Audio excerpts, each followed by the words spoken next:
Trump administration to implement a slate of new immigration rules in his last 10 days.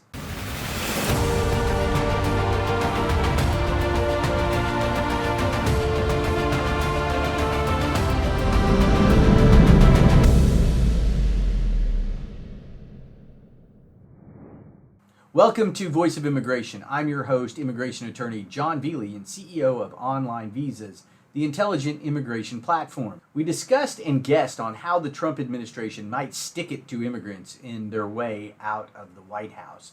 And this has come into focus as we enter the last few weeks of this administration's tenure. Here are the slate of immigration regulations that are to be introduced in these last few days. Number one, the H-1B Registration Prioritization rule is in the public inspection desk. This is the final rule that was thrown out from a number of federal courts as late as November 3rd, 2020. The rule changes the first in, first out basis for filing registrations for the H-1B lottery.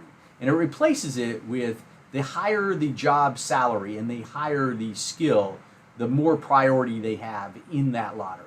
This rule will go into effect 60 days after it is printed in the Federal Register, and that means it'll go into effect March 9th, 2021, unless Biden or court can either delay it, withdraw it, or overturn it.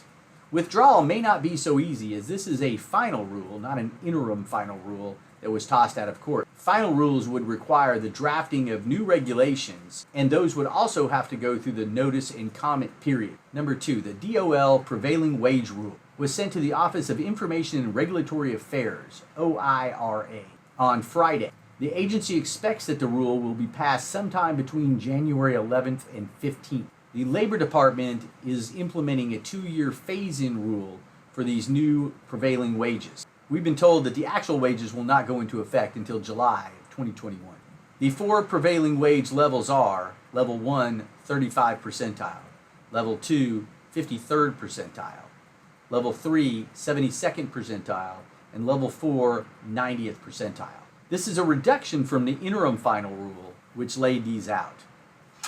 Level 1, 45th percentile. Now the original percentile was 17. Level 2, 62nd percentile, up from the current level at 34. Level 3, 78th percentile, up from the current level at 50th. And Level 4, 95th percentile, up from the current level at 67. Even though the new prevailing wage is lower than the really bad prevailing wage, it's still double the current OES survey, which is accurate. So what that means is that U.S. employers are going to have to pay double what they would have to pay today to hire an entry-level person in a skilled position.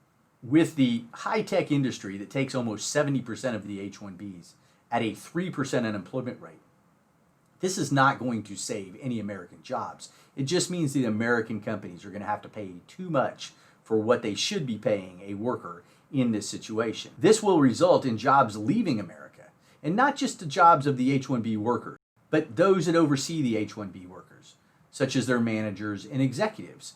If these jobs are sent back to India or other places overseas, then there's no reason to have the management somewhere else. This will have a chilling effect on the American economy. This rule can be withdrawn by Biden because it'll go into effect within 30 days of when it's published, and he will be inaugurated by then. But he may be less than likely to do that. Higher prevailing wages are supported strongly by labor unions, which strongly support President Biden.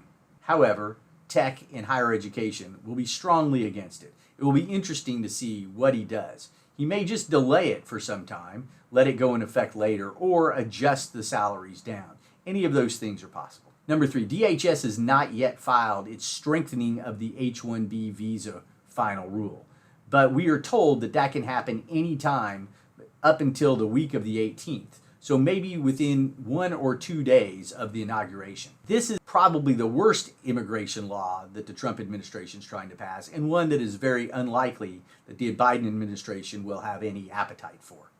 There's also an ICE rule, which should also go into play sometime during the same period. None of our sources have seen either the strengthening of the H-1B or the ICE rule yet, but the ICE rule is to eliminate the duration of status application for the F, J, and I visas.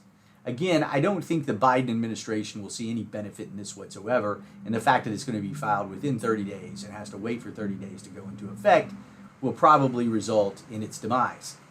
If you want to discuss you or your company's immigration situation or processes, go to OnlineVisas.com and set up a free strategy session for us. We'd be glad to talk to you. If you like this content, please subscribe to OnlineVisas' YouTube channel. You can also like and share it, and we'd really appreciate that. You can also follow us on Facebook, Twitter, LinkedIn, Quora, and Instagram. I'm John Veely, CEO of OnlineVisas, the intelligent immigration platform where we deliver dreams.